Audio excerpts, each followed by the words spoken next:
Hari ini saya nak ajarkan pada ibu dan ayah cara untuk berkomunikasi dengan anak yang speech delay berumur 1 ke 2 tahun di rumah dengan menggunakan buku. Dekat rumah saya pasti ibu dan ayah mesti ada banyak buku untuk gunakan dengan anak di rumah. Tapi tahu tak buku apa yang sebenarnya sesuai untuk gunakan dengan anak-anak yang speech delay, basically umur 1 ke 2 tahun ni. Okey, sebagai tipsnya, salah satunya benda yang paling senang sekali untuk budak yang umur 1-2 tahun ni, paling senang cari buku yang ada banyak gambar. Okey, see? Kurang perkataan. Okey, kita tak nak yang banyak perkataan, tapi kita nak yang ada banyak gambar. Itu yang pertama. Yang kedua, ibu dan ayah boleh cari buku yang mungkin dekat dengan minat anak anda. So, kita tahu sekarang banyak yang suka macam kita kata nursery rhymes, lagu-lagu yang kita kata quite famous lah yang selalu anak-anak kita suka dengar.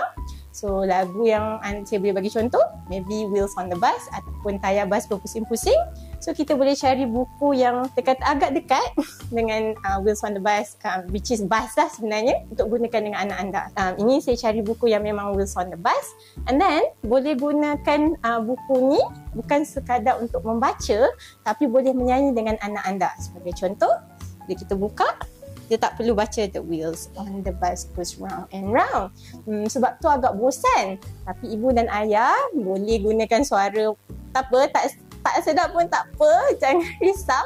Tapi kita menyanyi dengan bersungguh-sungguh dengan anak-anak kat rumah untuk menarik minat perhatian dia pada aktiviti membaca tersebut. Sebagai contoh, the wheels on the bus goes round and round, round and round, round and round.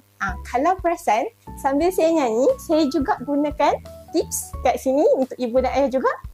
Tunjuk pada wheels tersebut atau tayar tersebut.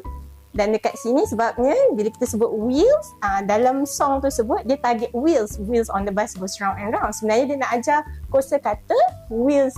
Jadi tak salah bila kita membaca, kita boleh tunjukkan pada benda yang kita nak ajar pada anak-anak kita.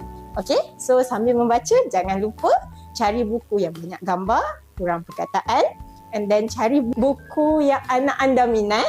Okey, dan jangan lupa untuk tunjuk, sebab tunjuk tu akan tarik perhatian anak anda. Okey, itu sahaja. Selamat mencuba.